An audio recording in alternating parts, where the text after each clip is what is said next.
Naranasan mo na bang masaktan sa mismong lugar na dapat ay banal at ligtas? Yung tipong doon pa sa hindi mo inaasahan, doon ka pinagtaksilan.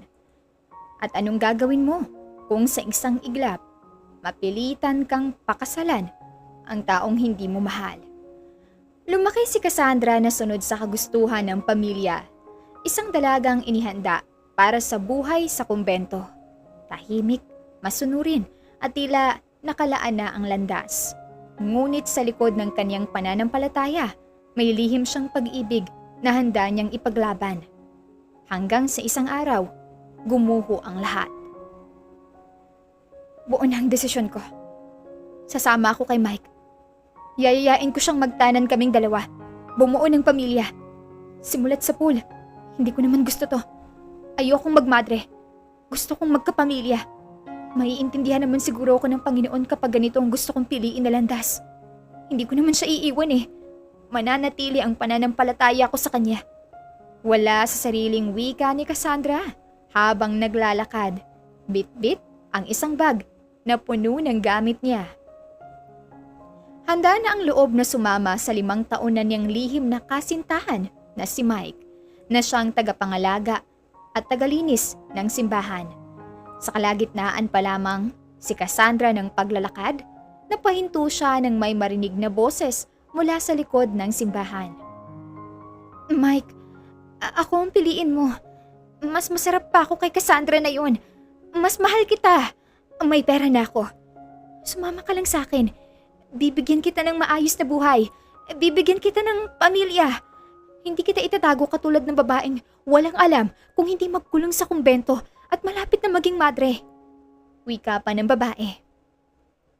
Hindi ko kaya, Belinda. Masarap ka. Pero hindi ko pa natitikman si Cassandra. Mas mahal ko siya. Makontento na lang tayo sa ganito. Tikiman lang tayo. Pamparaos sa init ng katawan. Ay fiancé ka. Ikakasal ka na. At ako, may girlfriend na. Magtatanan kami ni Cassandra ngayon. Nanlaki ang mga mata ni Cassandra nang marinig ang boses ng nobyo. Nanginginig ang buong katawan niya habang unti-unting sinisilip ang mga ito para makumpirma ang hinala niya. Halos manlamig ang dalaga nang masaksihan ang kataksilan ng dalawa. Nakaangat ang palda ng babae. Samantala, kitang-kita ang bawat galaw ng katawan nila. Na tila ba, sinasalo nila ang init ng isa't isa. Nabitawan ni Cassandra ang mga gamit niya sa gulat, dahilan para makagawa iyon ng ingay. Napatigil ang dalawa at sabay na napalingon sa kanya. Cassandra, teka, magpapaliwanag ako. Natatarantang wika ni Mike habang inaayos ang sinturon niya. Nang matapos, mabilis niyang hinabol ang umiiyak na dalaga. Nang hawakan nito ang kamay niya para pigilan siya, kaagad na dumapo ang kamay ni Cassandra sa pisngi ni Mike. Hindi ko kailangan ng paliwanag mo. Dahil narinig kong lahat, Mike. Ang kapal na mukha mo. Mahal mo ako, pero nagawa mong makipagtalik sa ibang babae. Alam mo ba kung anong isinugal ko para sa'yo? 5 taon, Mike. 5 taon kitang itinago sa mundo. Tiniis ko ang pagsaway ng mga magulang ko. Ang konsensya ko sa Diyos, lahat, para lang sa'yo. Handa na akong talikuran ng lahat. Ang pangarap nila para sa akin. Ang buhay na pinili nila para sa akin para sumama sana sa'yo. Ikaw ang pinili ko kahit alam kong mali. Pero anong ginawa mo? Sa mismong lugar kung saan ako naniniwala, doon mo pa ako sinira. Hindi ako tanga, Mike. Pero ginawa mo akong tanga sa pagmamahal ko sa'yo. Hinanakit ni Cassandra. Cassandra, I'm sorry. Ayusin natin to. Please, magbabago na ako. Sumama ka na sa akin. Magtatanan tayong dalawa. Pakiusap ni Mike sa kanya. Hinawakan nito ang kamay niya. Ngunit tila nanlamig ang binata nang ibinaksin ni Cassandra ang kamay niya. Kitang-kita ang takot sa mga mata ni Mike. Pasensya na, Mike. Mahal kita. Pero hindi ako tanga. Maghiwalay na tayo. Hindi ako sasama sa'yo. Malamig na wika ni Cassandra at iniwan ang binata na tulala. Pilit na pinoproseso ang mga salitang binitawan ng dalaga. Samantala, sa mismong simbahan rin na iyon, makikita ang isang lalaki na nakasuot ng barong. Tila handa nang salubungin ang mapapakasalan sa altar.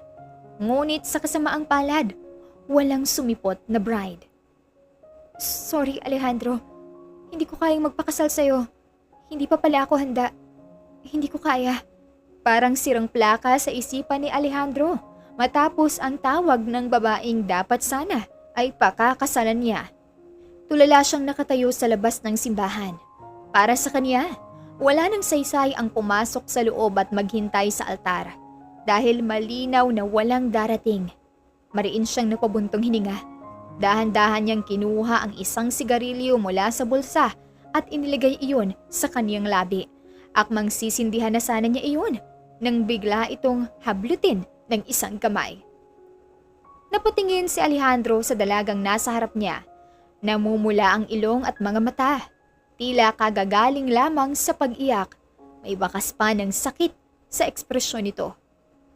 Hindi solusyon ng sigarilyo sa problema at bawal dito. Suway sa kanya nito. Ano sa tingin mo ang solusyon sa taong iniwan sa mismong araw ng kasal, sister? Sarkastikong tanong ni Alejandro. Napagtanto niya na hindi lamang ordinaryong dalaga ang kaharap niya dahil sa suot nito. Hindi ko rin alam ang solusyon sa sugatan na puso. Pero sigurado ako, hindi matatanggal ng usok ng sigarilyo ang lahat ng sakit. Malalim na wika ni Cassandra. Madali sa'yong sabihin yan dahil hindi naman ikaw ang iniwan sa kasal niya. Sa tingin mo ba, ikaw lang ang iniwan?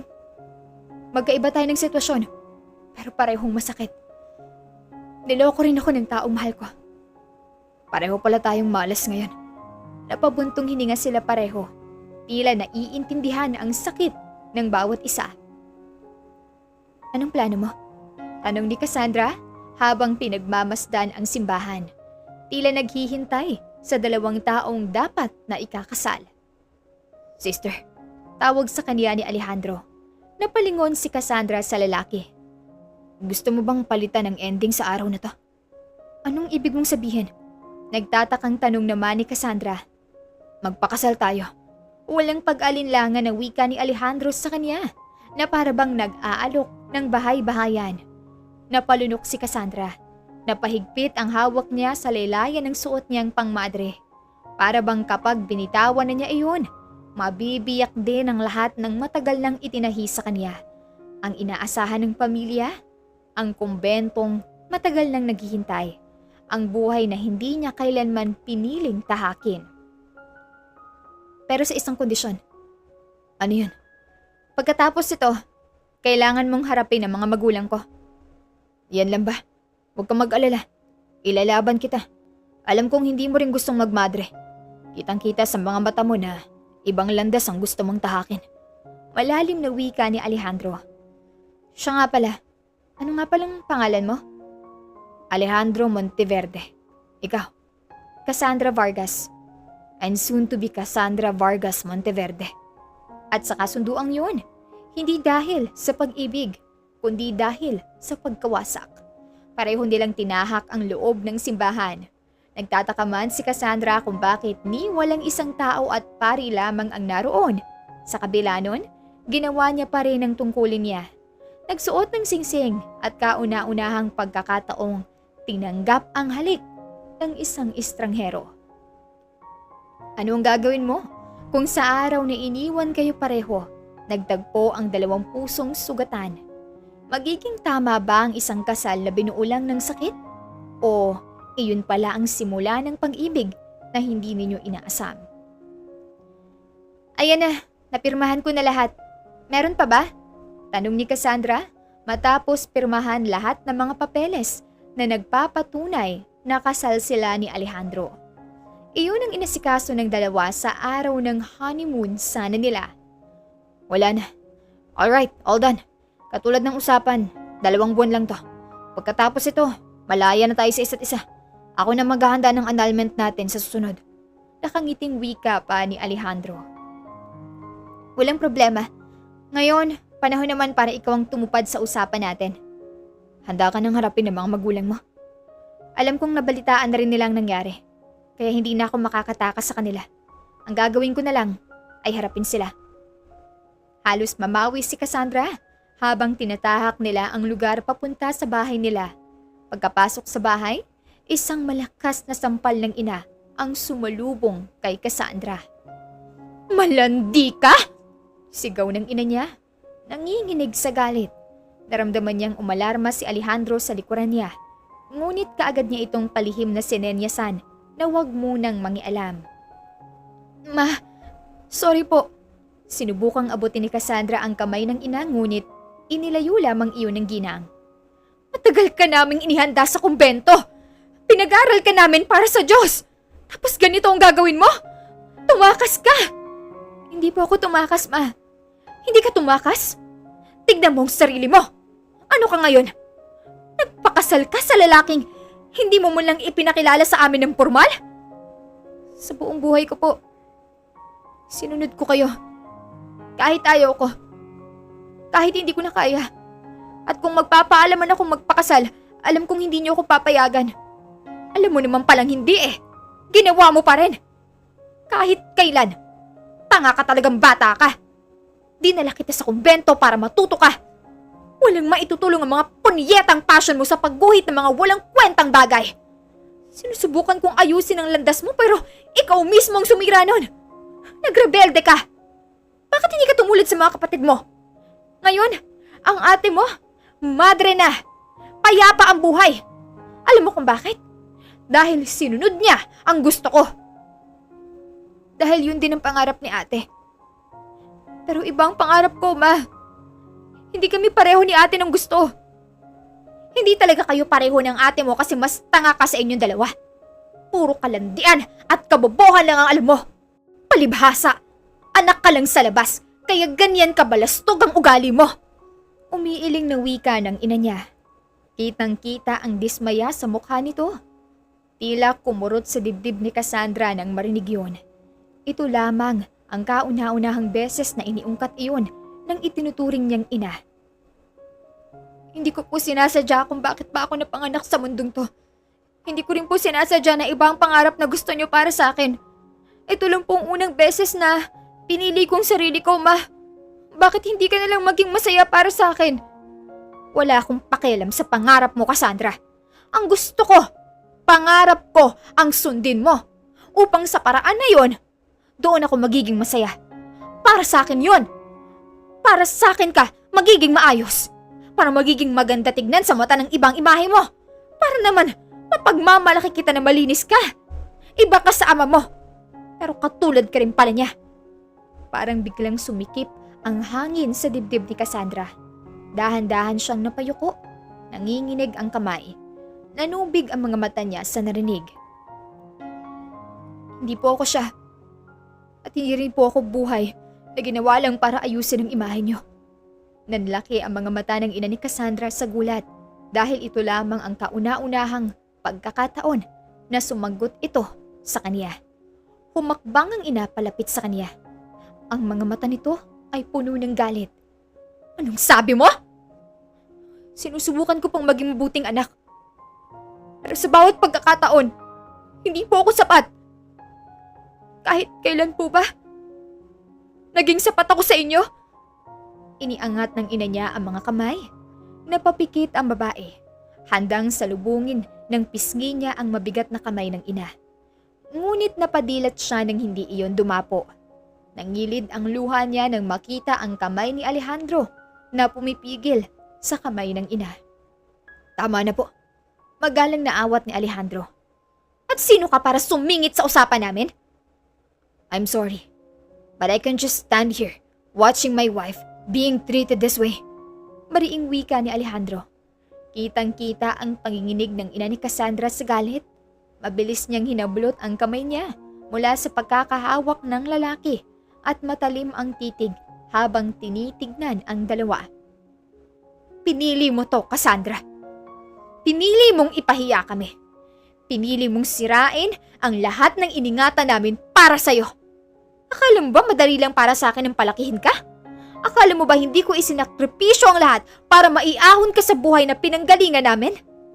Hindi ka magiging masaya sa ganyang desisyon, Cassandra." Hinanakit ng kanyang ina sa galit, saka sila iniwan doon. Napalingon ng babae sa ama niyang nasa wheelchair na matagal nang may dinadalang sakit. Kaagad niya itong pinuntahan. Papa, sumama ka po sa amin. Pakiusap ni Cassandra habang nakaluhod sa harap ng ama. Nang hihina man ng matanda, inabot niya ang mukha ng anak at dahan-dahang hinaplos ang pisngi nito. Sa kauna-unahang pagkakataon, nakita niya itong ngumiti. Kailangan kong harapin ang kasalanan ko, anak. Napapikit si Cassandra at bahagyang napahikbi. Papa, pasensya na. Sinalo mo lahat ng mga kasalanan ko. Sinalo mo lahat ng galit ng asawa ko dahil sa pagtataksil ko noon. Pasensya na at hindi kita naipaglaban. Pasensya na kung nagbibingi-bingihan ako sa mga pakiusap at iyak mo noon. Marami akong pagkukulang sa'yo. Masaya ako para sa'yo, anak. Masaya ako kasi pinili mo ang sarili mo.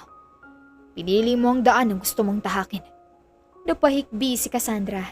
Umangat ang tingin ng ama ng babae kay Alejandro. Ingatan mo ang anak ko. Wag na wag mong hayaang masaktan siya. Wag na wag mo siyang iiwan. Wika ng matanda na tila pinapaubaya na ang anak sa lalaki. Napatango naman si Alejandro. Makakaasa po kayo. Hindi ko po iiwan at sasaktan ang anak ninyo. Pangako pa ng lalaki na tila ba hindi iyon mapapako kahit kailan. Yun ang huling eksena bago nila lisanin ang lugar na yon. Habang nasa biyahe, walang naglakas loob na nagsalita sa kanila. Hanggang sa makarating sa bahay nila, ay nanatiling tahimik ang dalawa. Akmang papasok na sana si Cassandra sa kwarto niya nang biglang magsalita si Alejandro. Huwag ka munang pumasok sa kwarto mo. Manatili ka muna rito. Maupo ka. Wika ng lalaki at inayos ang upuan para makaupo siya. Nagtataka man ay sinunod pa rin ng babae ang asawa. Nang makaupo, agad ding nawala si Alejandro sa paningin niya. At nang makabalik, may bit-bit na maliit na first aid kit at basang bimpo. Tahimik itong lumapit sa kanya at umupo sa harapan niya. Magka-level ang mga mata nila. Halos hindi na marinig ni Cassandra ang sariling paghinga dahil sa ginawa ni Alejandro. Hindi niya inaasahan ang pagbilis ng tibok ng puso niya. Patingin. Mahinang utos ni Alejandro sa kanya. Bahagyang umiwas si Cassandra at nakaramdam ng hiya. Okay lang. Hindi yan okay. Namumula ang pisngi mo. Kung hindi ko pinigilan ng ina mo, kulang na lang. Sirain niyang mukha mo. Dahan-dahan niyang inilapat ang malamig na bimpo sa pisngi ni Cassandra kung saan bakas pa rin ang sampal. Napasinghap ang dalaga sa lamig pero hindi siya umiwas. Tahimik lang si Alejandro habang maingat na nililinis ang namumula niyang pisngi. What are you thinking? Tanong bigla ng asawa sa kanya nang mapansin ang tila malalim na iniisip niya. Wala. Huwag mo na lang akong intindihin. Stop overthinking. Don't feel guilty. Hindi mali ang pagpili sa sarili mo. Choose what makes you happy. You deserve happiness and peace. Huwag kang mag-alala sa ama mo. Magpapadala ako ng mga gamot para sa kanya. Ako na rin ang bahala para sa pagpapa-ospital niya. Okay ka na ba riyan? Nanlaki ang mga mata ni Cassandra sa gulat. Talaga? Gagawin mo yon? Tanong ng babae at unti-unting gumuhit ang ngiti sa labi niya. Yeah, kung iyan ang inaalala mo, sisiguraduhin ko ang kaligtasan ng ama mo roon. Kaya huwag ka nang malungkot dyan. I don't like my wife looking like this. Natigilan si Cassandra sa huling sinabi nito. Salamat. Nangilid ang luha ng wika ng babae at niyakap si Alejandro. Bahagyang natigilan ng asawa niya. Tila ba hindi nito inaasahan ang ginawa niya. Ngunit sa huli, naramdaman niya na lamang ang pabalik na yakap sa kanya ni Alejandro at marahang paghahagod sa likod nito. Pilit na pinapagaan ang loob niya sa paraang yon. Sasamahan kitang abutin ang mga pangarap mo. Naniniwala ako sa mga pangarap mo, Cassandra. Bulong sa kanya ni Alejandro. Nahanap na lamang ng babae ang sarili na nakakapit sa liig ng asawa.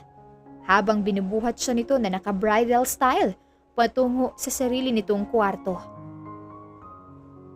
You need rest. Alam kong pagod ka sa araw na ito. Good night, Cassandra. Marahang wika sa kanya ni Alejandro nang ilapag siya sa kama. Good night, Alejandro. Mahinang bulong ni Cassandra nang mawala ang asawa sa paningin niya. Sa kauna-unahang pagkakataon, nakatulog ang babae ng payapa. Walang iniisip na kahit ano. Kinaumagahan, nagulat si Cassandra nang bumungad sa kanya ang iba't ibang art materials sa harapan niya. Hindi ko alam kung anong klaseng pagguhit ang kakayahan mo. Kaya bumili na lang ako ng iba't ibang materyales. Tahimik si Cassandra habang pinagmamasdan ang mga gamit. Parang may bumalik na alaala sa loob niya. Mga panahong naguguhit siya sa sulok ng kwarto. Bago siya sinabihang, mas mahalaga ang pagiging madre kaysa pangarap. Dahan-dahan niyang hinawakan ang isang lapis. Para sa akin, lahat to? Mahina niyang tanong, parang hindi makapaniwala. Nagkibit balikat si Alejandro, pero may kaunting ngiti sa labi niya. Wala namang ibang gagamit niyan dito. Mukhang ang mamahal na mga to. Magkano ang bili mo rito? Nagtatakang tanong ni Cassandra. Huwag mo nang isipin ang bagay na yan. Nga pala, may kwarto ka rin para sa pagguguhit mo. Dalhin natin to roon. Wika pa ni Alejandro. Napatingin ng babae sa asawa. Hindi niya maiwasang mamangha dahil hindi lang basta-bastang tao ang pinakasalan niya. Hindi lamang isang simpleng uri ng lalaki. Gaano ka kayaman? Tanong ni Cassandra habang nasa labas sila ni Alejandro ng hardin. Abala siya sa pagpipinta, samantala ay pinapanood lamang siya ng lalaki. Why? Kailangan mo ng pera? Tanong ni Alejandro sa kanya na para bang ipinamimigay niya lamang iyon. Hindi ko kailangan ng pera mo. Gusto ko lang malaman ang history background mo o ang buhay mo. Ang una kong napansin, hindi ka lang basta-basta. Sa ganito kalaking bahay at mukhang mamahalin ng mga gamit. Hindi ko masasabing simpleng tao ka lang. Simple lang naman ako. Wika pa ni Alejandro. Kung simple ka lang, edi ang mga magulang mong mayaman. Nagkibit balikat ang lalaki. Parang gano'n na nga. Nagsimula lahat sa lolo ko. Manggagawa lang siya noon pero marunong mag-ipon at magnegosyo hanggang mapalago niya yun sa logistics at shipping business. Yung daddy kong nagpalawak ng real estate, mga kondo at properties sa iba't ibang lugar. Si mami naman, siya ang bahala sa investments at partnerships. Sa madaling salita, doon ang galing ang lahat. Kaya naman pala, hindi nakakapagtaka na spoiled ka. Hindi ako ganoon. Kahit namulat ako sa yaman, sinisigurado ko na may naitutulong din ako. Nagsimula rin ako sa simple. Nagtrabaho ako kina lolo at tumatanggap ng sweldo ng normal, tulad ng mga empleyado niya. Hanggang ngayon? Nope. Matanda na si lolo at medyo mahina na. Si daddy at mami naman, may kanya-kanya ring ginagawa. Kaya akong sumalo sa trabaho ni lolo. I am the CEO of my family's company. Napaawang ang labi ni Cassandra sa pagkamangha. Hindi niya inaasahan na bigatin pala ang napangasawa niya. Gusto mo bang trabaho mo na yan? Hinayaan ako ng mga magulang ko kung ano ang desisyon ko sa buhay. Pangarap ko rin maging katulad ni lolo. Kaya, oo, gusto kong trabaho ka. Napangiti si Cassandra. Ang swerte mo naman. Nakukuha mo lahat ng gusto mo sa buhay.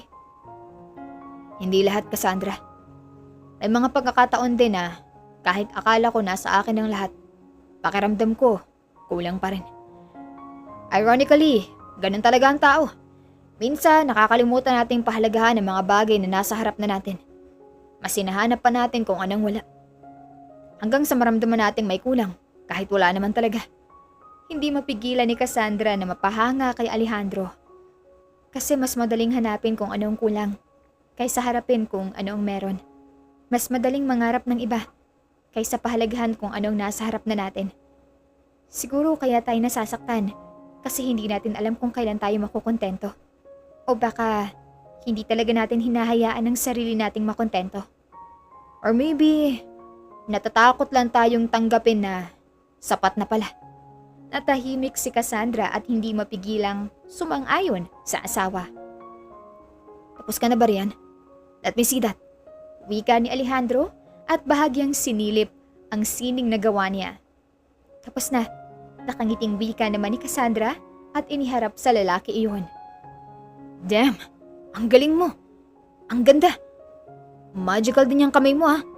Hindi kita masisisi kung bakit ganito ang pangarap na gusto mo. Sa sining tayo minsan nakakahanap ng kalayaan. Too bad, I'm not good like you. Wika pa ni Alejandro habang pinagmamasdan ang ginuhit ni Cassandra. Ang ginuhit ni Cassandra, isang babaeng nakasuot ng puting belo. Nakatayo sa gitna ng simbahan, ngunit ang kalahati ng kaniyang katawan ay tila nagiging ibon na handang lumipad. Sa likod nito, makikita ang bukas na pinto na sinisinaga ng liwanag, parang sumisimbolo sa kalayaan na matagal niyang inaasam. Can you draw us? Gulat na napalingon si Cassandra kay Alejandro. Ha? Iguhit mo yung tayong dalawa na ikinasal. Kaya mo bang gawin yun? Pwede rin yung pangarap na kasal mo. Iguhit mo riyan. Simpleng salita lamang yun. Ngunit kaagad naman iyong nagbigay ng tuwa kay Cassandra. Susubukan ko kung kaya ko. Namumula ang pisngi na wika pa ng babae. Alam kong kaya mo yan. Kung ako sa'yo, ibibenta ko tong mga sining mo. Mapagkakakitaan nito. Makakapag-ipon ka pa. Offer pa ni Alejandro sa kanya. Halos kumislap naman ang mata ni Cassandra nang mapagtantong may punto ang asawa. Paano? Hanapan kita ng buyer. Siya nga pala. Gusto mo bang may baby tayo? Halos mabilaukan si Cassandra ng sariling laway sa narinig. Anak? Gulat na tanong niya at hindi niya namalayang pasigaw na pala ang tono noon. Oh, mga aso at pusa. Hindi ka mahilig doon? Ha? Mahilig naman. Matagal ko nang gustong mag-alaga ng mga hayop. Ilang anak natin ang gusto mo? 2 aso at 1 pusa na lang. If that's what you want, hahanap tayo niyan. Ikaw ang magdesisyon kung saan. Talaga? Akong bahalang maghanap? Excited na tanong ni Cassandra. Yes, Cassandra. You heard me. Nakangiting wika pa ng lalaki. Ngunit halos mapanganga si Alejandro nang dalhin siya ni Cassandra sa gilid ng daan. Hindi siya makapaniwala sa asawa habang pinapanood itong humanap ng mga kalyeng aso at pusa. Naku iha, palaboy-laboy lang iyang mga aso na yan. Pero madalas dito tumatambay para may pagsisilungan kapag uulan at may matutulugan.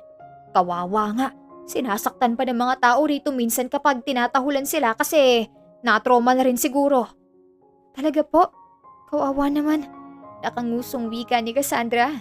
Unti-unting nilapitan ng 3 aso na bahagyang tinatahulan siya.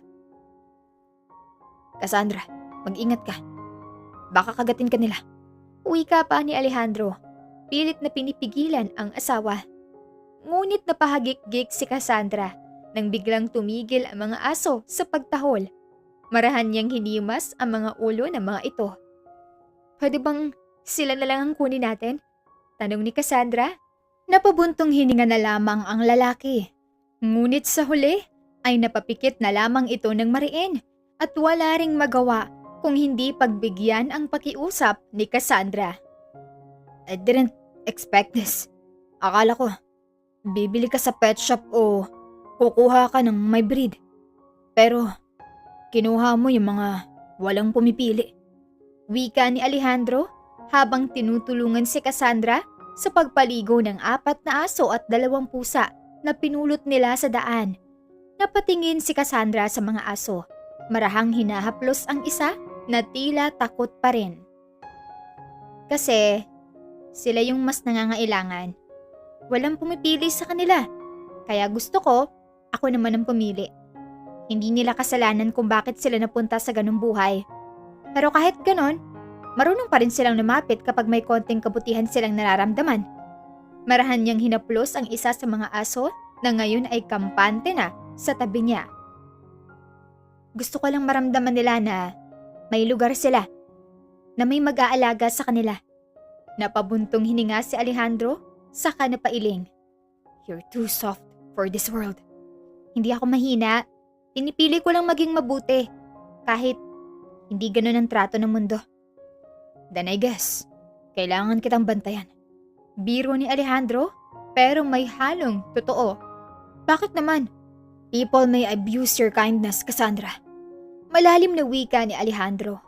Napahiyaw bigla ang babae sa gulat nang biglang gumalaw ang aso, dahilan para mapwesto niya ang bibig ng host sa asawa.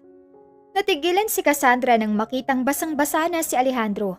Nanlaki ang mga mata niya sa gulat, ngunit sa huli ay napahagik-gik ito. What?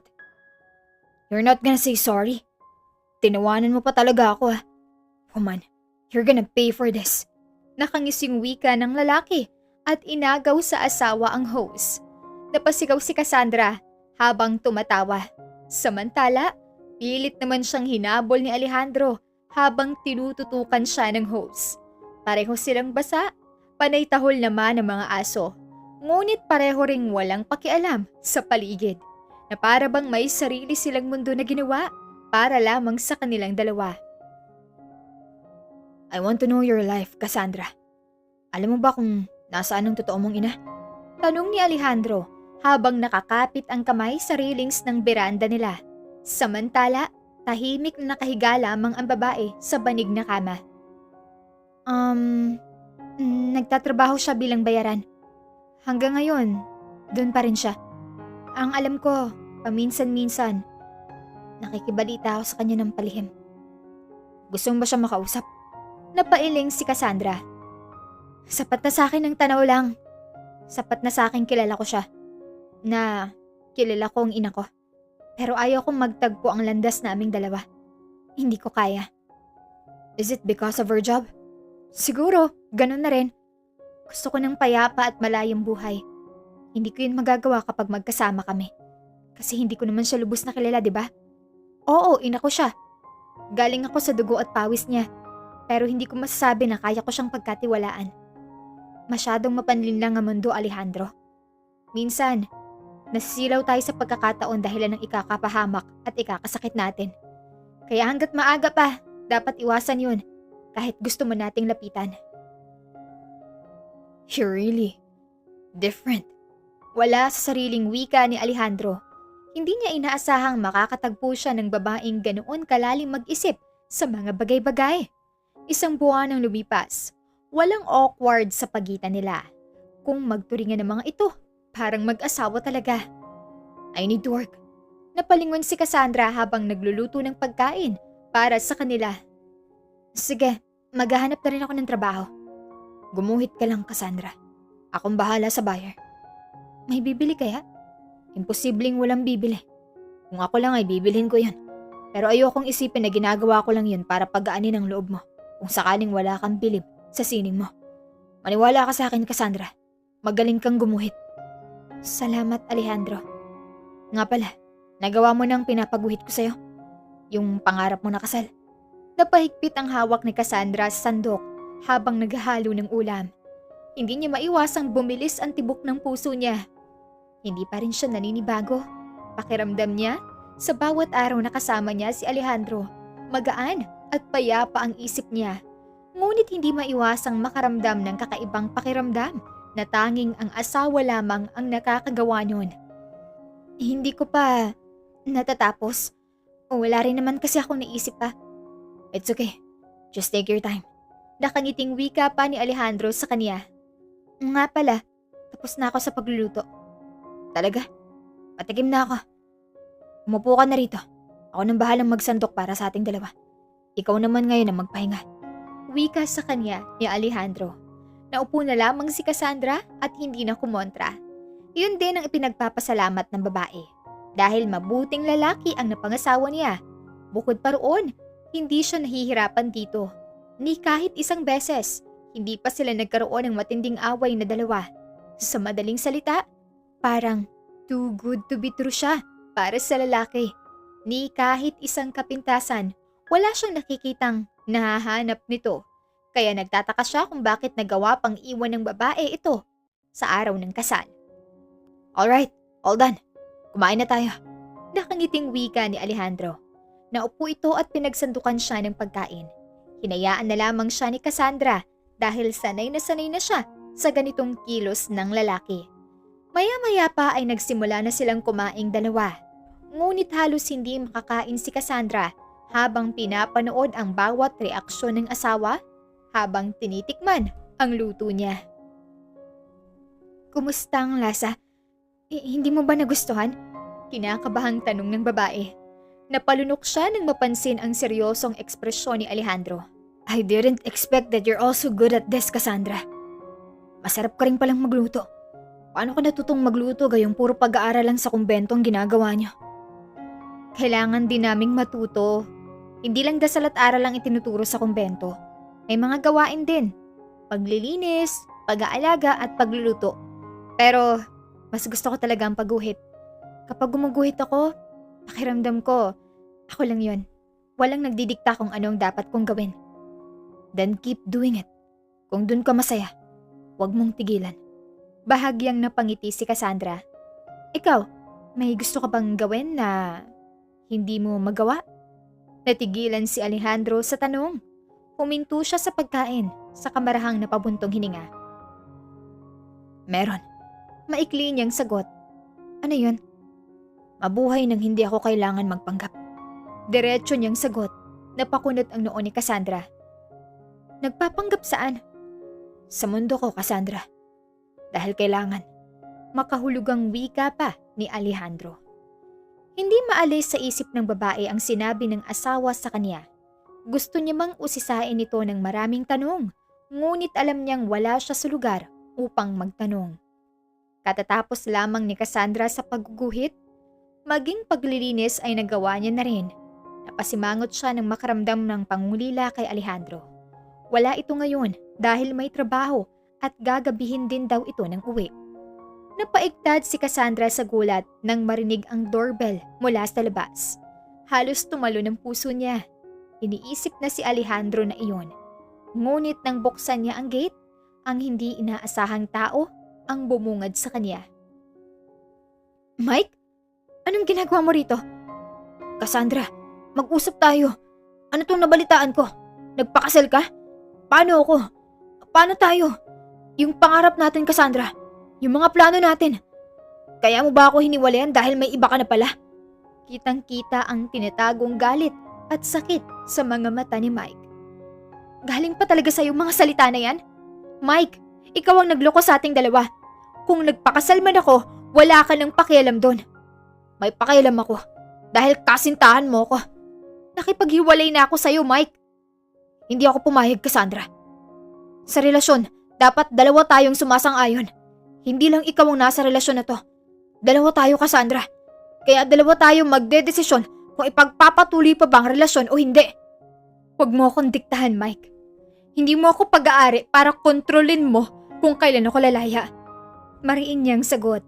Pilit pinipigilan ang panginginig ng boses niya. Ganun na lang yun. 5 taon, Cassandra. Itatapon mo na lang lahat dahil sa isang pagkakamali. Isang pagkakamali? Pinagtaksilan mo ako, Mike. Hindi yun simpleng pagkakamali. Pinili mong gawin yun. Mahal kita. Nagawa ko lang magloko dahil lalaki ako, Cassandra.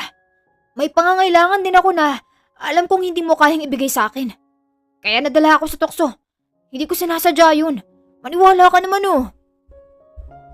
Kung mahal mo ako, hindi mo gagawin yun, Mike. Kahit ano pang tukso ang dumating at lumapit sa'yo, dapat lumayo ka. Cassandra, look, we can fix this, okay?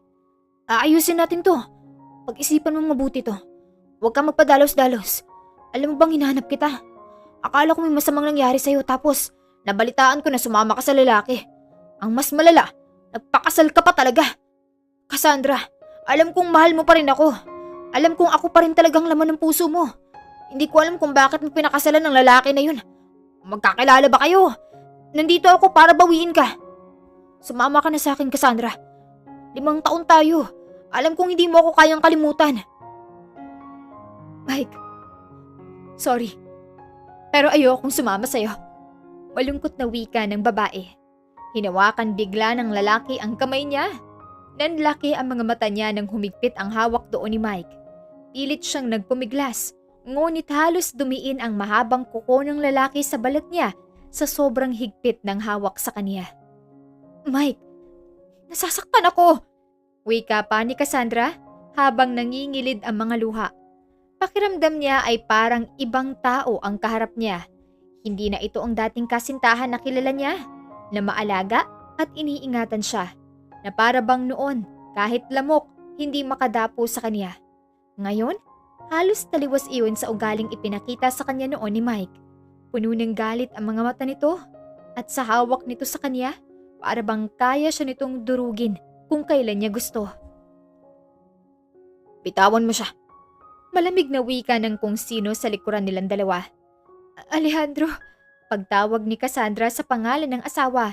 Matalim ang titig nito kay Mike. Malalaki ang mga hakbang patungo sa kanila. At sino ka naman para mangyalam? I'm her husband.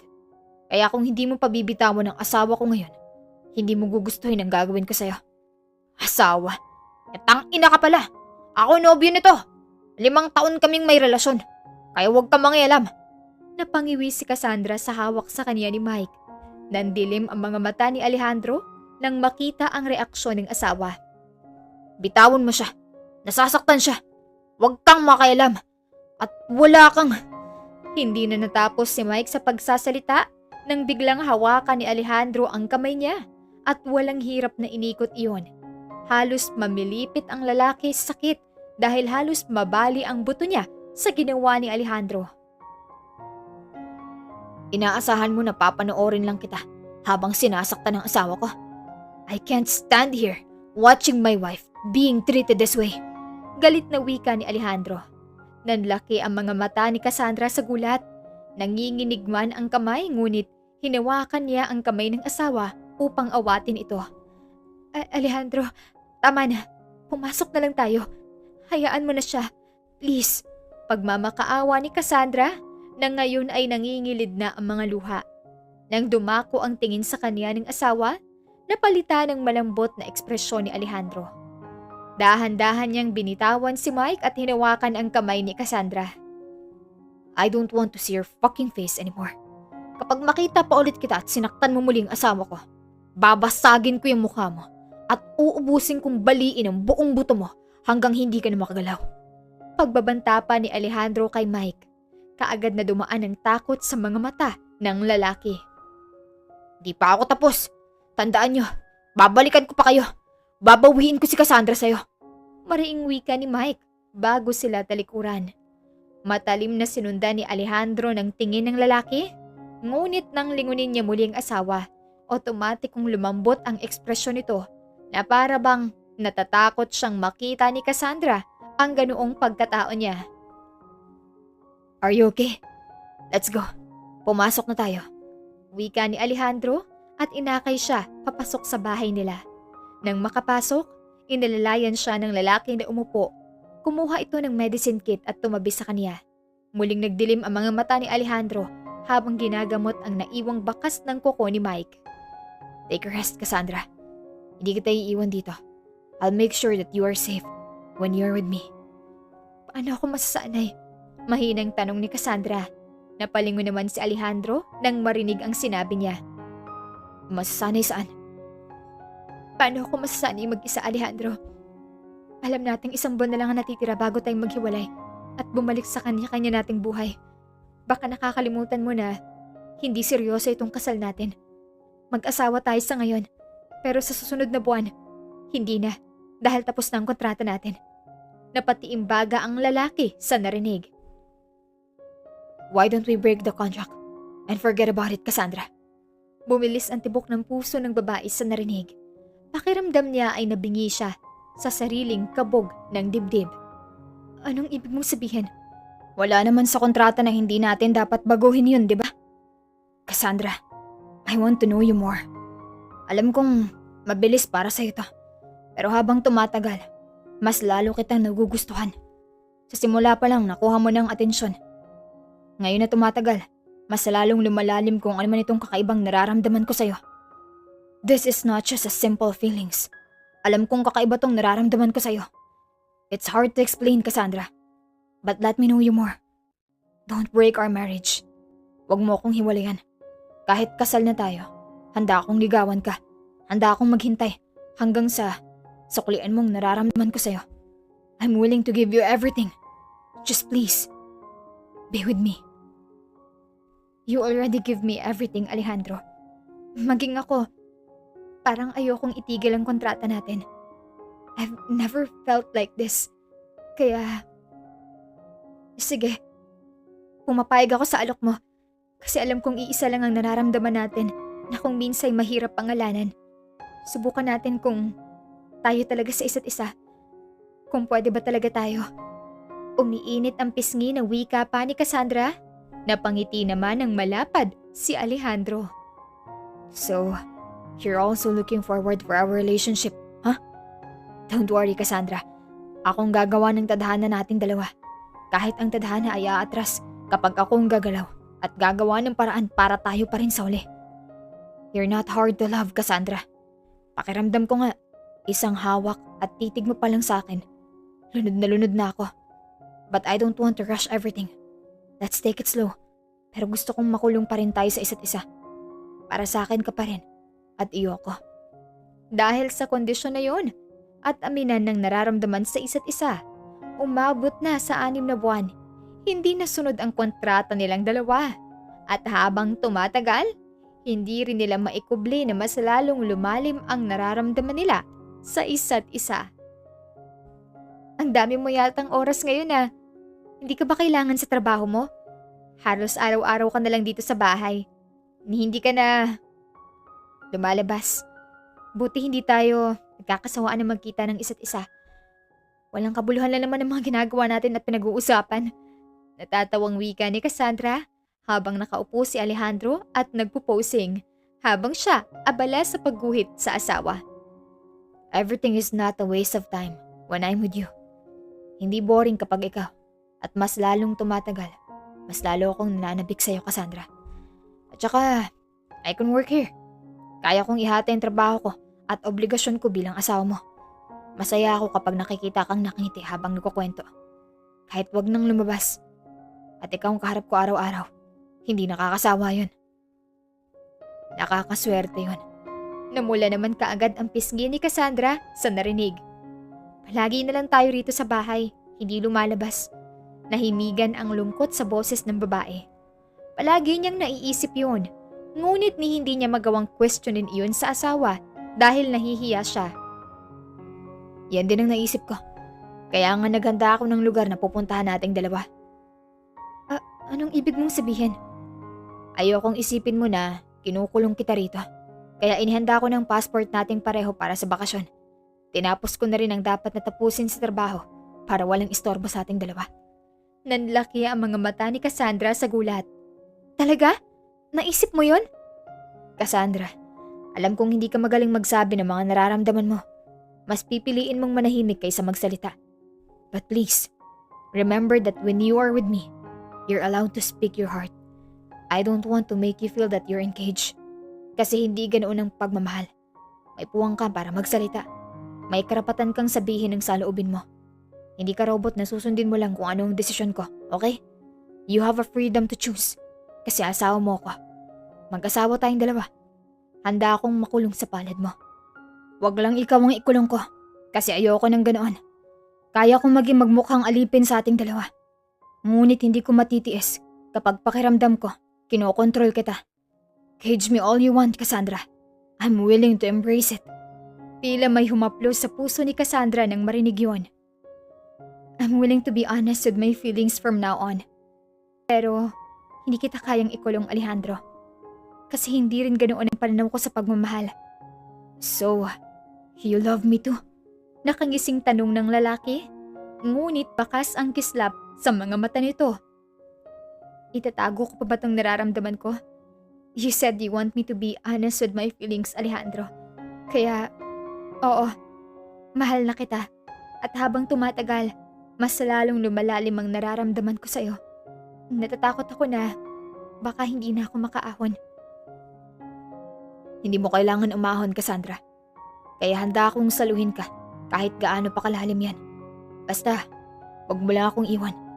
Malamlam na boses na wika pa ni Alejandro. Hindi kita iiwan, Alejandro. Pangako pa ng babae sa kanya. Are you done? Tanong ni Alejandro nang makita si Cassandra na nilapag ang lapis na hawak niya. Yup, tapos na. Kaagad na tumayo si Alejandro at sinilip ang gawa ng asawa. Ang galing mo talagang gumuhit. This is really good and amazing. Manghang wika pa ng lalaki. Magandang gawa ko dahil maganda rin ang reference ko. Inaayan ko ang galing ko sa mga ginuguhit ko. Pagmamalaki pa ni Cassandra. So magkano to? Tanong ni Alejandro. Nilapag niya ang likha ng asawa, lumapit siya rito at kaagad na hinapit ang bewang nito. Napahagik-hik naman si Cassandra at bahagyang iniangat ang kamay. Pinulupot iyon sa liig ni Alejandro. Libre lang basta ikaw. Matamis na wika ng babae. Aba, hindi ako papayag doon. Nakangising wika pa ni Alejandro. Hinawakan niya ang baba ng babae. Napapikit ang babae nang siniil niya ito ng halik. Damn, ang lambot ng labi mo. Ganun pa rin nung una kitang nahalikan sa kasal natin. You know what? Buong gabi akong hindi nakatulog nung hinalikan kita sa simbahan. Pakiramdam ko nga para akong tanga na nakangiti mag-isa. Pinapangarap ko lang tong halikan ka ulit. But now, I can't believe that I can kiss you whenever I want. I'm all yours, Alejandro. At syempre, akin ka rin. That means I can kiss you whenever I want as well. Mapaglarong wika ni Cassandra, sabay landas ng hintuturo niya sa labi ng asawa. Kaagad niya rin itong siniil ng halik. Mas masabik at mainit pa kung paano humalik ang lalaki.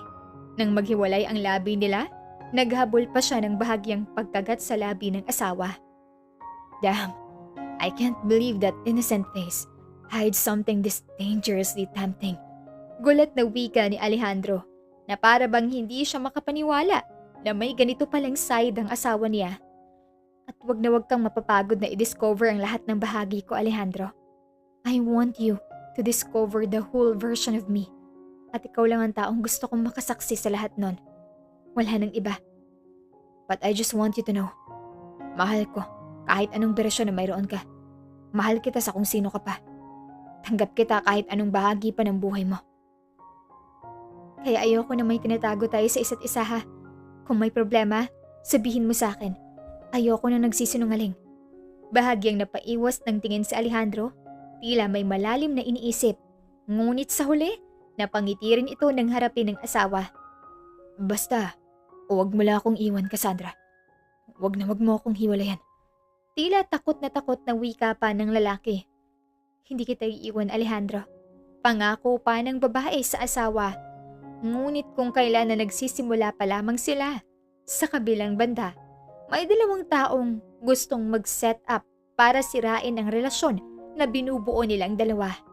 Sino nga bang mga ito? I want Cassandra back. Nakatiimbaga na wika ni Mike habang kausap ang dating fiancé ni Alejandro. Gusto ko ring ibalik ang dating mayroon kami ni Alejandro. Kung sana hindi ko siya iniwan. We have the same goal then. Babawiin ko si Cassandra. At ikaw naman, babalik sa'yo si Alejandro. Parehong napangisi ang dalawa habang ginagawa ang plano upang masagawa ang misyon nila. Mike, tawag ni Cassandra sa dating nobyo nang buksan niya muli ang pinto. Inaakala na asawa ang darating, ngunit nagkamali siya. Hindi ako magtatagal, Cassandra. May gusto lang akong ibigay sa'yo. Malamlam na wika ni Mike, sabay abot ng brown envelope. Ano to? Nagtatakang tanong ni Cassandra at kuryosong tinanggap yon. Buksan mo. Nagdududa man ay binuksan pa rin iyon ng babae. Ano to? Nagtatakang tanong ni Cassandra habang kuryosong tinanggap ang brown envelope. Buksan mo.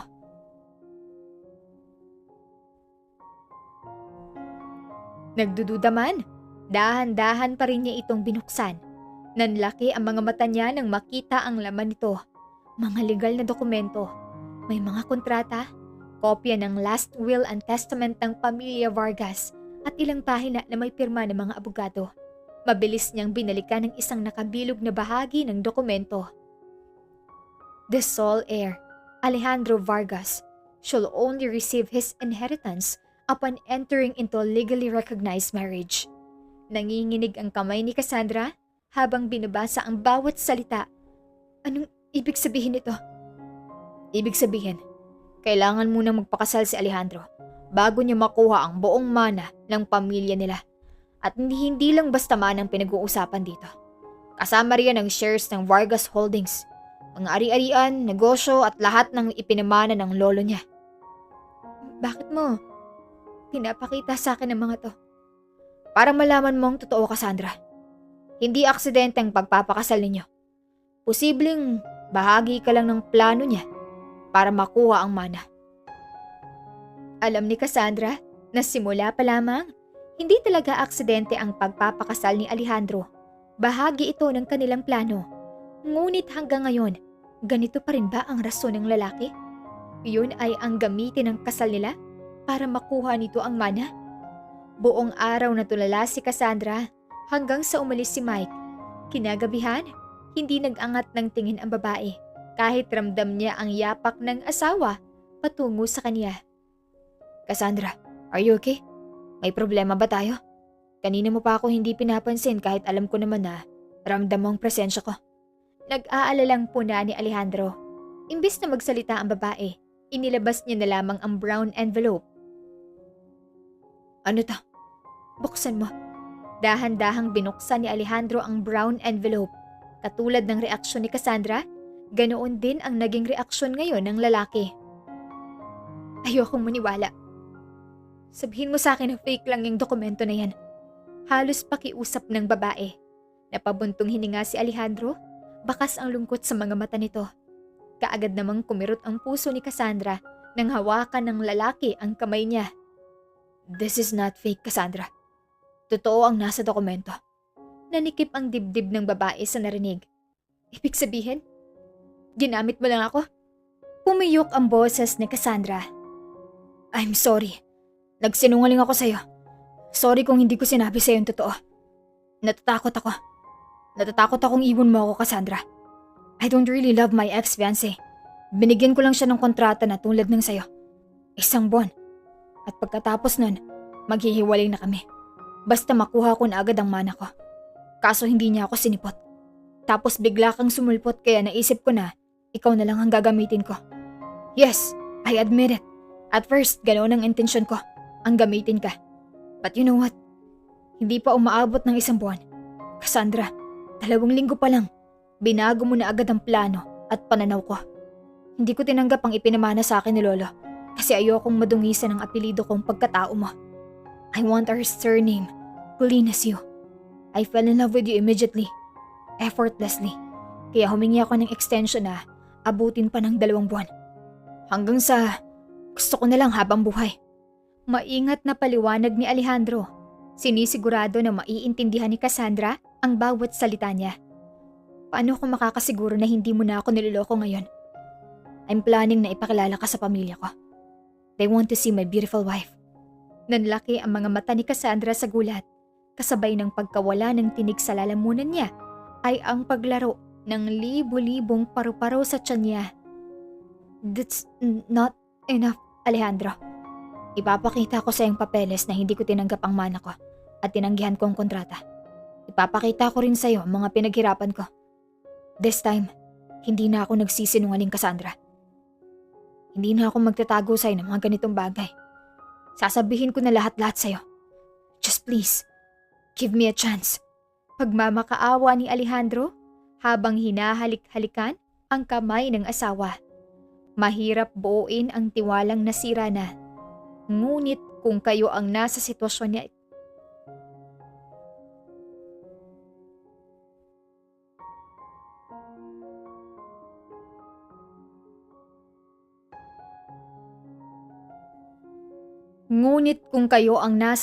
ni Cassandra, maniniwala ka pa ba sa lalaking binsang gumamit sa'yo? Kahit ipinapakita niyang handa na niyang isuko ang lahat para sa'yo? O pipiliin mong lumayo kahit ang puso mo ang unang tututol? Ngunit sa huli, mas nagwagi ang pag-ibig. Pinili ni Cassandra na bigyan ng pagkakataon ng asawa. So, this is the lucky girl that you're talking about, Apo? Tanong ng lolo ni Alejandro habang nakaupo sila sa hapag. Ngayon, bumisita sila sa bahay ng lolo ng lalaki, gaya ng usapan nilang dalawa. Mas maswerte ako sa kanya, Lolo. Kaagad na namula ang pisngi ni Cassandra sa narinig. Alejandro, confesses everything to me, Iha, about his hidden plan. Pero salamat dahil dumating ka sa buhay niya at binago mo siya. Pero hindi ko iaatras ang nasa kontrata ko. Kung ano ang nakasulat doon, iyon ang susundin. Nakangiting wika ng matanda. Lolo, I told you, alam kong nagdadalawang isip ka na tanggapin ang alok ko dahil sa asawa mo, apo. Kaya Iha, maaari mo bang kumbinsihin ang asawa mo na tanggapin ang alok ko? He is a responsible grandson that I had. Magaling siyang dumiskarte, magresolba kapag may mga problema sa kumpanya. Kung nagsinungaling man siya sa iyo gumawa ng pagkakamali, I hope you forgive him. Hindi dahil nasa panig ko siya, kung hindi nasaksihan ko ang dating Alejandro na kung dating gagawin ang lahat para makuha ang mana ko. Ngayon, halos ipagtulak na sa akin pabalik dahil sa iyo. That's why I wanted to meet you. The girl that my grandson fell in love with. Tanggapin mo ng hinihinging pabor ng lolo mo, Alejandro. Panimula ni Cassandra nang makauwi na sila. Napalingon naman ng lalaki sa asawa. Kasalukuyan nitong tinatanggalan ng sapatos at medyas si Cassandra. Ilang beses tumanggi ang babae, ngunit sa huli, hinayaan niya na lamang ito sa ginagawa dahil alam niyang ayaw din naman itong magpaawat. May naipon na ako para sa atin, Cassandra. Hindi ko na kailangan ng mana ni Lolo. Sa oras na natuklasan ko ang nararamdaman ko sa'yo, nakalaan na ako ng plano. Isa na roon ay mag-ipon at mag-umasa sa mga mana. Seryosong wika ni Alejandro. Ikaw na lang ang inaasahan ng lolo mo na ipinagkatiwala roon. Alam ko, Alejandro, iniisip mo ang iniisip ko. Mahal, naniniwala ako sa'yo. At kung nagkamali ka man noon, at kung napagtanto mo na hindi tama yun at binago mo, sapat na sa akin yun. I won't doubt you again, Alejandro. Not only because I love you, but I trust you. Dahil kilala kita. Nang mapaangat ang tingin ni Alejandro sa asawa, mapupungay ang mga mata ang ibinigay niya rito. Napangiti si Cassandra. Bahagya siyang napayuko ng kaunti at iniabot ang pisngi ng asawa. Marahan niya itong hinaplos habang hindi inaalis ang titig dito. Marami akong mga pagkakamaling nagawa, Cassandra. Pero isa sa pinakaswerteng nagawa ko na inaakala kong isang pagkakamali ko rin ay pinakasalan kita. But I was wrong. Hindi ko inaasahan na ito palang pinakamatalinong desisyon na nagawa ko. You changed my life completely, Cassandra. Kaya kahit ano pang pabor mo na yan, gagawin ko. Tatanggapin ko ang kontrata namin ni Lolo. Pero gusto kong gumawa ng panibagong kontrata. Ano naman yun? Ipapasa ko ang mana sa mga anak natin. Bahagyang natawa si Cassandra. But I'm not pregnant, Alejandro. At isa pa, wala pang nangyayari sa atin simula nung ikasal tayo. Namumula ang pisngi na wika pa ng babae, ni hindi na magawang idiretso ang tingin sa asawa dahil sa hiya. Wala akong nakikitang problema dyan. Nakangising wika ni Alejandro. Napalunok si Cassandra nang biglang gumapang ang asawa papunta sa kanya hanggang sa dinaganan na siya nito.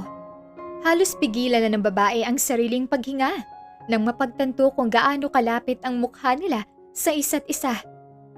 Anong ibig mong sabihin? Natatarantang tanong ni Cassandra. Let's make a baby then. Bulong ni Alejandro sa kanya. Hindi pa man niya napoproseso ang lahat, bigla na lang siyang siniil ng halik ng asawa. Bahagyang nakaramdam ng panghihina si Cassandra na para bang may mahika ang matamis na halik ng asawa hanggang sa nahanap niya ang sarili na unti-unting bumibigay. Sa kabila ng lahat, walang pinagsisisihan si Cassandra na ibinigay niya ang sarili kay Alejandro. Alejandro, ano ba? Nakikiliti ako riyan. At saka, nakatatlong rounds na tayo ngayong araw. Namumulang pisngi na wika ng babae. Pagkatapos ibigay ni Cassandra ang sarili, inaakala niyang iyon na ang huling pagsasalo nila. Inaasahan ng babae na baka madismaya ang kanyang asawa. Ngunit habang tumatagal, mas lalo lamang itong mas naging sabik sa kanya. Dahil pareho silang produktibo, may bagay na natuklasan si Cassandra. Let's make a baby, Cassandra. Paos na wika ni Alejandro habang pinapatakan ng halik ang leeg ng asawa. Bumaba pa lalo ang halik nito sa tiyan ng asawa at bahagyang hinaplos ito. I want to get you pregnant. I want to have kids with you. Gusto kong bumuo ng pamilya sa'yo. Malamlam na wika ni Alejandro. Napayuko si Cassandra at tinignan ng asawa habang nakangiti. Alejandro, look at me. Malambing na utos ng babae. Mapupungay ang mga matang napapaangat naman ng tingin ang lalaki sa kanya. Nagpa-check up ako sa doktor. What? Why? May sakit ka ba? Okay ka lang? Natatarantang wika ni Alejandro. Teka lang, kumalma ka muna. Patapusin mo muna ako. Natatawang wika ni Cassandra. Love, it's not funny. Kung wala kang sakit, bakit ka naroon? 2 months na akong hindi dinadatnan. Kung napapansin mo, madalas akong paiba-iba ng mood. Every morning, nagsusuka ako. Nagdududa na akong buntis ako. But I want to confirm it before ko sabihin sa'yo. Hindi kita sinama sa check-up kasi gusto kitang sorpresahin. And guess what, love? I'm 8 weeks pregnant. Masayang balita ni Cassandra. Napaawang ang labi ni Alejandro. Sandaling hindi nakapagsalita. Mas nauna pa ang pagsipatakan ng luha niya kaysa sa sasabihin. I'm going to be a father. Piyok na tanong ng lalaki. Hindi makapaniwala. Sunod-sunod namang napatango si Cassandra habang nangingilid ang luha. Hinaplos niya ang mukha ng asawa at bahagyang pinunasan ng mga luha nito. Yes, Alejandro. You're going to be a father. We're complete family now.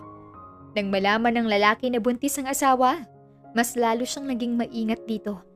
Napakiramdam ni Cassandra ni kahit lamok, hindi na makadapo sa katawan niya sa sobrang pag-iingat sa kanya ng asawa. Hindi mo na dapat ako sinamahan pa. Akala mo ba hindi ko napapansin na lately? Panay tawag sa'yo sa cellphone mo. Alam kong kailangan ka sa trabaho mo, Alejandro. Sermon ni Cassandra sa asawa habang naglalakad papasok sa ospital upang magpa-check up. You're more important than my job, Cassandra. Wika naman ng lalaki na parabang sapat na sagot na iyon. Napabuntong hininga ang babae. Ngunit natigil sila nang biglang tumunog muli ang cellphone ni Alejandro. Sagutin mo na, mahal. Ako nang bahalang humarap sa doktor. Don't worry, I'll inform you kung anong sasabihin ng doktor sa akin, okay? Ani pa ni Cassandra. Saglit lang to, mahal. Pupuntahan agad kita. Wika ni Alejandro at bahagyang hinalikan siya sa noo bago sagutin ang tawag sa cellphone nito. Napangiti si Cassandra at nagtungo sa room ng personal na doktor nila. Paglabas, handa na siyang magbigay ng magandang balita sa asawa niya nang bigla siyang matigilan. Ilang beses kita tinatawagan. Hindi ka sumasagot sa tawag ko, Alejandro. Buntis ako. Parang huminto ang mundo ni Cassandra. Nanlamig ang buo niyang katawan habang nakatitig sa babaeng nasa harapan ng asawa. Hindi siya maaaring magkamali. Ito ang babaeng ipinagpalit sa kanya ng dating kasintahan niyang si Mike. Unti-unting bumilis ang tibok ng puso niya. Anong ibig sabihin ito? Basag ang boses na tanong ni Cassandra. Nagulat si Alejandro nang makita ang asawa. Love, makinig ka muna. Makinig? Sasabihin mo bang wala lang yan? Na nagkataon lang na may babaeng lumapit sa'yo para sabihing buntis siya? Hinanakit ni Cassandra. What? Hindi ko rin alam kung bakit niya sinabi yun. Yes, she's my ex-fiancé. Pero nawala na ang komunikasyon namin nang dumating ka sa buhay ko. If you won't believe me, then ask her. Pagpapaliwanag pa ni Alejandro. Nalipat ang titig ni Cassandra sa babae. Ang asawa ko ba ang ama ng batang dinadala mo? Hindi. Hindi siya. Tarantang wika naman ng babae. Bago pa makapagsalita ang sinuman, may humahangos na lalaking tumakbo papunta sa kanila. Angela! Sabay-sabay silang napalingon. Mike! Halos pabulong na sambit ni Cassandra. Huminto si Mike sa tabi ng babae at agad itong inilalayan. Kanina pa kita hinahanap. Bakit ka bigla na lang umalis?